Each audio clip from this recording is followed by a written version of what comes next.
In the early 1950s, something strange was rolling through the streets of Detroit. It looked like a spaceship, sounded like a rocket, and had a name straight from a fighter jet.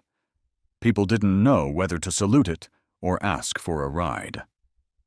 This car wasn't just different, it was bold, futuristic, and loud in every way. But behind its sharp fins and curvy metal was a very real mission from General Motors, and at the center of it all was a man named Harley Earl. He did not just want to design a car, he wanted to design tomorrow. What came out of his wild idea was called the 1951 GM Le Sabre, and it drove like no other car before it. Harley J. Earl was the head of design at General Motors. He had already shocked the world in 1938 with a car called the Buick Y-Job. It looked like a concept from another planet. But Earl wasn't finished. By 1950, he was working on something even more dramatic. He named it after the F-86 Sabre fighter jet, Le Sabre. He wanted it to scream jet age, and that is exactly what it did. It had a long, rounded front like a jet intake. The rear end had fins that stretched out like wings. Even the brake light was shaped like an afterburner. It was not subtle. The body of the Le Sabre was built using unusual materials for the time. Earl's team used aluminum, fiberglass, and even magnesium. This made the car light and strong. It weighed about 3,799 pounds. The windshield wrapped around like in an airplane cockpit. The headlights were hidden inside the bumper and could flip out with a switch. It was sleek and strange, and fully functional. Under the hood was a 3.5-liter cast aluminum V8 engine. It had two fuel systems. The first ran on gasoline. The second kicked in when more power was needed and used methanol. It made 335 horsepower and 381 pound-feet of torque. The engine was paired with a 4-speed Dynaflow automatic transmission. The Le Sabre even had its transmission in the rear, which helped balance the weight better, a smart idea that few cars used at the time. The suspension was high-tech, too. It had torsion bars in the front and a Dédion axle in the back. It also had built-in hydraulic jacks at each corner, so changing a tire could be done without lifting a finger, unless you counted pressing a button. Some race cars still wish they had that. The electrical system ran on 12 volts, even though most cars back then only had 6 volts. Inside the car, the dashboard looked like it belonged in a plane. There were chrome dials, toggle switches, and even heated seats. Rain sensors could raise the top and close the windows automatically. It was loaded with features that would not show up in regular cars for another 20 years. Harley Earl used the Le Sabre as his personal car for 2 years. He drove it to work, to events, and wherever he felt like showing it off. It inspired many cars that came after it, like the 1953 Buick Skylark and other models from Pontiac and Cadillac. Even some European car builders copied its look. Today, the Le Sabre lives at the GM Heritage Center in Detroit. It is not just a concept anymore. It is a reminder of when a car company decided to dream a little louder than the rest.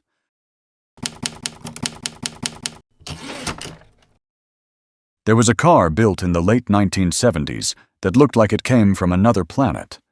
It had 6 wheels, a television in the dashboard, and a phone in the door. It was long, wide, and had a massive engine sitting right behind the seats. This strange machine showed up at the London Motor Fair in 1977, grabbed everyone's attention, and then almost disappeared. Most people never saw it again. But the few who did never forgot the Panther 6. The Panther 6 was created by a British man named Robert Jankel. He started a car company called Panther Westwinds in Surrey, England in 1972. Most of the company's cars looked like they were from the 1930s. Long hoods, big fenders, and lots of chrome. But Jankel wanted to do something different. He got inspired after watching a race car called the Tyrrell P34 at the 1976 British Grand Prix. That car had 4 small wheels in the front and 2 regular wheels in the back. Jankel thought, Why not build a road car like that? So he did. He kept the project secret and built the Panther 6 in his workshop. Then, in 1977, he revealed it at the Earl's Court Motor Fair in London. People were shocked. This was not a normal car. It had 4 small Pirelli 20540 VR13 tires in the front and 2 large Pirelli 26550 VR16 tires in the back.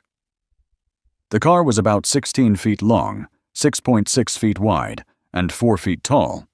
It weighed around 2,870 pounds. Under the rear deck, the Panther 6 had a huge engine. It was a Cadillac 8.2-liter V8 with twin turbochargers. That is about 500 cubic inches.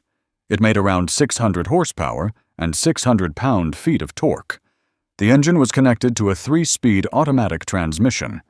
The car was supposed to go over 200 miles per hour. Some even said it could hit 240 miles per hour. But no one ever tested that. Inside, the Panther 6 had things that sounded like science fiction in 1977. It had air conditioning, power windows, electric seats, and an automatic fire extinguisher. The dashboard had a television screen. There was a telephone built into the door. The glove box had a combination lock. You could take off the roof and use a soft top, too. Only 2 of these cars were ever made. One was black and had the steering wheel on the right side. The other was white with the steering on the left. The black one was shown in public more often. It has appeared at events like the NEC Classic Car Show in 2008 and the Villa d'Este Show in 2015. The white one was believed to have ended up in Saudi Arabia. The Panther 6 cost about 39,950 British pounds when it came out. That was around 96,000 United States dollars. At the time, that was more expensive than most Ferraris or Lamborghinis. Some people said it looked like a spaceship. Others said it looked like a shoe with wheels. Either way, no one forgot it. Robert Jankel's Panther 6 did not start a 6-wheeled car trend. But it did prove one thing. If you have a strange idea, a giant V8 engine, and a lot of confidence, you can build something the world will always remember, even if it has more wheels than a shopping cart.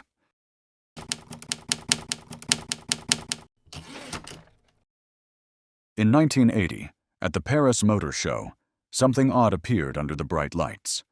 It did not look like a car, more like a slice of cheese that someone had driven to the future. That slice was the Citroen Karin, a vehicle so sharply shaped and oddly arranged, it left people confused, curious, and slightly entertained. With no new production model ready for the show, Citroën decided to take a chance. Instead of another sedan, they showed up with a concept that barely looked street legal. And the Karin was born. The Citroën Karin was designed by Trevor Fiore, a British designer working for Citroën at the time. He had only a few months to come up with something that would grab attention, and he did. The Karin was shaped like a pyramid with its top cut off. Its flat panels and pointed roof made it look like a car from a sci-fi comic. The roof area was about the size of a sheet of A3 paper. To give you an idea, that is not much larger than a laptop screen. The car was painted in a dull beige color, maybe because even Citroën was unsure what this thing really was. The car was built by Carrozzeria Coggiola, a coach builder in Italy that had also worked with Saab and Renault. They were known for making odd but interesting shapes, and the Karin was no exception. The outside of the car had butterfly-style doors, smooth glass panels, and covered rear wheels. The headlights were made of 3 square projectors, arranged horizontally. This part reminded people of the Citroën SM. Inside, things got weirder. The Karin had 3 seats. The driver sat in the middle, and 2 passengers sat slightly behind on each side. This idea would later show up in the McLaren F1, but Citroën did it first. The steering wheel had buttons all around it. These buttons controlled everything from the radio to the air vents. There was even a keypad for making phone calls. The dashboard included a small screen meant to show driving data. Not bad for 1980. There were also more controls in the door panels, so passengers could mess with things too. Maybe not great if you are trying to concentrate. The Karin used a front-wheel drive layout and had a 4-cylinder petrol engine. It also had Citroen's famous hydropneumatic suspension system, which helped it glide over bumps. The exact power or speed was never shared because the Karin was never meant to be driven fast, or really, driven much at all. Its purpose was to show off ideas. At about 145 inches long, 75 inches wide, and only 42 inches tall, the Karin was short and squat. It looked more like a rolling wedge than a normal car. Citroën did not plan to sell the Karin. It was never tested for the road. Still, its strange design and center seating idea stuck in people's minds. It proved that Citroën, along with Trevor Fiore and Carrozzeria Coggiola, were willing to do something different, even if that something looked like a folding table with headlights.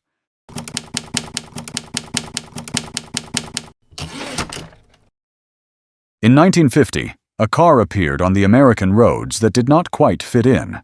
It was low, wide, and shaped like something out of a comic book. Built by a man named Frank Curtis, this car was not from Detroit, but from a small shop in Glendale, California. It was called the Curtis Sport Car. This machine confused people. It looked fancy, but it had no brand badge like Ford or Chevrolet. It had the power of an American engine, but the design of a European car. For a moment, it made some folks wonder if this strange new vehicle might be the start of something big. It almost was. Frank Curtis was already famous in racing circles. He built fast race cars under the name Curtis Craft. His cars won races at the Indianapolis 500. But he wanted to make a car for the streets, something that could be driven every day, not just around a track. So in 1949, he took parts from a 1949 Ford and built a sleek body over it. He called it the Curtis Sport Car, or KSC. The prototype used a 6-cylinder engine from Studebaker and even had a supercharger. But soon production cars would come with Ford flathead V8 engines. The car had a wheelbase of 100 inches, a total length of about 169 inches, and weighed around 2,300 pounds. It had a steel frame with aluminum panels, and some cars even used fiberglass. It sat low, had 2 seats, and came with a 3-speed manual transmission. Some cars even had a Cadillac engine with 160 horsepower, like the one used in the car, known as KB016. KB016 is important because it is the highest-numbered Curtis Sport Car made in Glendale. It was first owned by a race team owner named Jack Hinkle, and even showed up in the movie Johnny Dark with Tony Curtis. Later, Frank's son, Arlen Curtis, restored it completely. In 2019, this car sold for $263,200. One of the most famous Curtis cars was chassis KB003. Wally Parks drove it at the Bonneville Salt Flats in 1949 and reached a speed of 142 miles per hour. That set a record for sports cars at the time.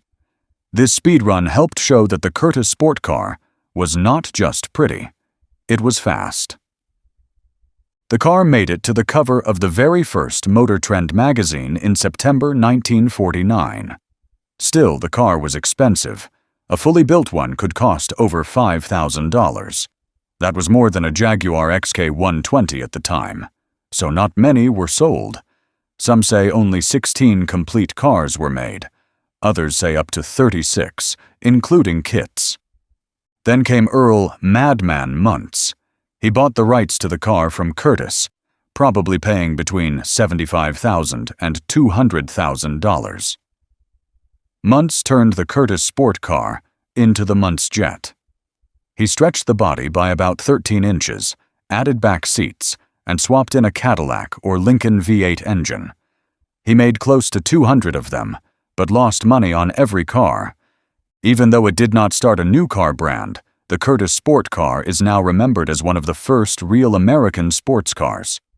People say it even helped inspire the Chevrolet Corvette.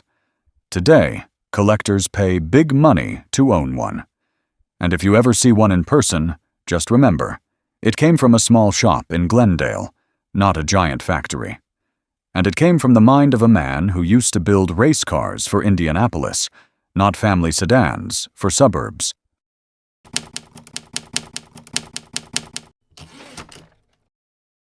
In the world of strange and forgotten cars, there are some designs that just make you stop and say, "Wait, what is that?" One of those cars came from Italy in the 1960s. It looked more like a science experiment than a vehicle. It had two long, narrow body parts, like torpedoes, a single seat off to one side, and a design that made people think it belonged in a spaceship hangar, not on a road. This car was called the OSI Silver Fox. It was built in 1967 by a company that most people have never heard of. But once you hear the story, you will not forget it. Officina Stampaggi Industriali, or OSI, was a small coach-building company in Turin, Italy. It was founded in 1960 by Luigi Segre, who used to be the president of Ghia, and Arrigo Olivetti, an Italian industrialist.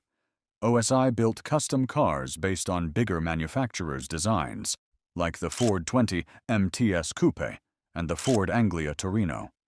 But by 1967, things were falling apart. Contracts were drying up. Luigi Segre had died in 1963. The company was trying to stay alive by doing something bold. That something was a wild idea they named the Silver Fox. The OSI Silver Fox was made as a concept car for the 1967 Turin Motor Show. It was meant to compete in Group B6 racing and possibly break some speed records. The idea came from Piero Taruffi, a famous Italian racing driver. Taruffi liked to draw unusual cars, and one of his ideas involved two separate body pods joined by wings, like a catamaran boat. Sergio Sartorelli, who led design at OSI from 1965 to 1967, turned that sketch into a real vehicle. The car had a very unusual layout. The engine sat in the left pod. The driver sat in the right. This was not done for fun. It was meant to balance the weight and reduce drag. The two pods were joined by aerodynamic wings. It had 3 spoilers, one in the front that you could adjust before driving, one in the middle that moved during the drive, and one fixed spoiler in the back that also helped slow the car down, kind of like air brakes on a plane. The engine was a Renault Alpine inline 4-cylinder, just 956 cubic centimeters, or a little under 1.0 liter. It made about 90 horsepower. That might not sound like much, but the Silver Fox was light and very smooth through the air. It had a top speed of around 155 miles per hour, which was impressive for something powered by a small Renault engine. The chassis was built with a steel frame. The suspension up front used a double wishbone setup. The rear axle was a de Dion type, which helped keep the ride stable.